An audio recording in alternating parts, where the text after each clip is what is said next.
and Research Associate Professor of Politics, Kayode Iswola, joins me to discuss the rejection of the EU's report on the 2023 elections by the federal government. He joins me via Zoom. Good to have you join us.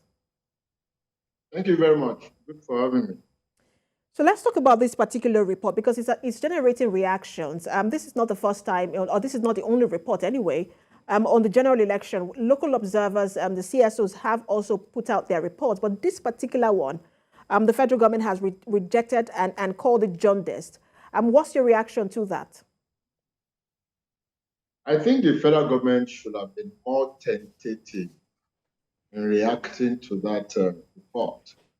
All over the world, elections are held, and both independent and dependent observers write their reports.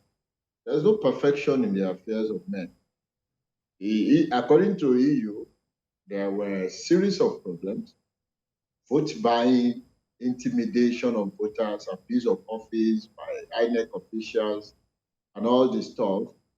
And specifically, EU's report notes that there were about 101 cases of violence, which led to about 76 fatalities. These are contained in the report of the EU. However, it does not invalidate the election. It is just a matter of process. What I expected the Nigerian government to add to the position in a much more tentative manner is that institutions and structures that are responsible for these laxities will be reformed to ensure that better elections are ahead of the Nigerian state. It's as simple as that. Even in Europe, there are no perfect elections. Even in America, there are no perfect elections. I think it's because our country still suffers what I call crisis of hegemony.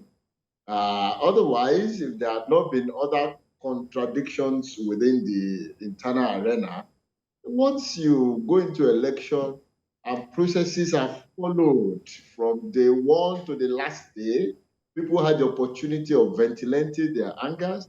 They went to court, they went to tribunal, and ultimately, the Supreme Court, whose table the buck stops, says that although these infractions have been reported, however, given the situation of Nigeria, they are not enough. That statement does not mean that they were doing. Prof, let me come in here because, you touched on a point that I wanted to talk about. Some people are also raising the issue of the timing of the report, that perhaps maybe the EU should have waited because there is a case in court. And some say, look, it's almost sub judice when you release a report like this with cases in court and witnesses testifying as to what they may have or may not have seen.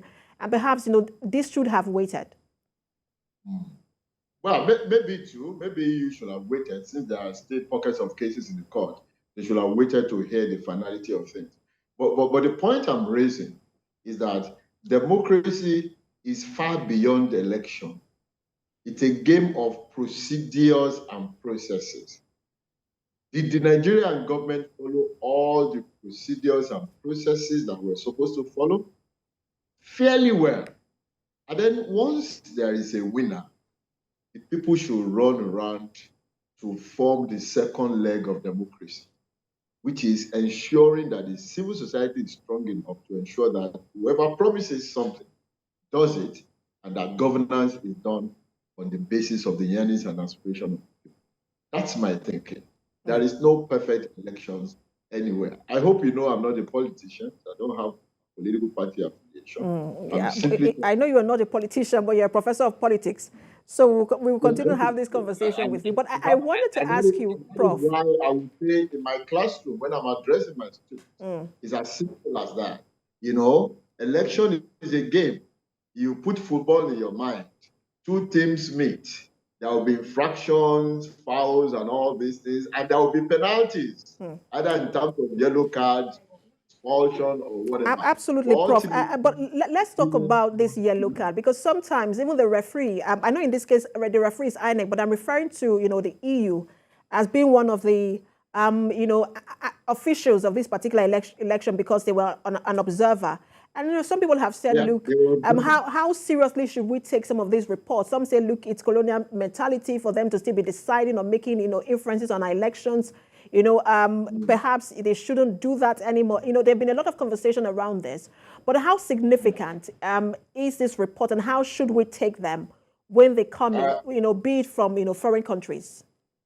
I will not outright subscribe to the allegation of colonial mentality. I'm a Pan-Africanist, and I know the world today is a global world.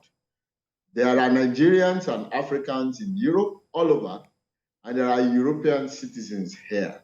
So there is nothing that a country is doing that should not attract the interest of the other country.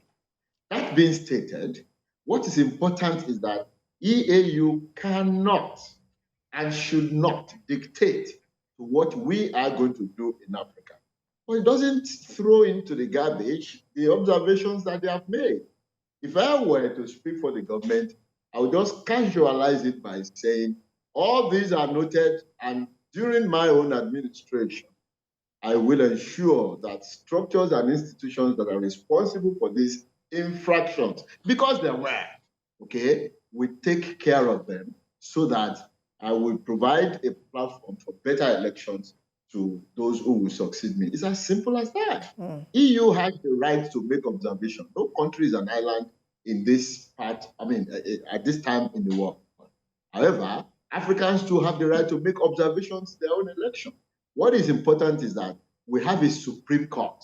I followed this process right from the beginning, right from the formation of the judges, the panel that will decide. Justice Ariwola, the CJ, ensured that there is balance ethnically in terms of ideology, worldview. And the Supreme Court in the land looked at everything and said, well, infractions there are, but beyond the interest of the individual, beyond the interest of the groups, the Supreme Court exists to protect the Constitution, to protect the sovereignty of the state. And in a bid to do this, all allegations will have to be resolved, but not enough to scuttle the constitutional process of swearing in. And I think the way and this particular election, he has his case at the tribunal. We just reported on that. So we'll see how it goes. I'm not sure. I don't know how the influence that the EU report will have on it, but I'm afraid we do have to leave it there. Prof. Research Associate Professor of Politics, Kayode Esuola. Thank you so much for talking to us as always. Thank you so much. Have a lovely day.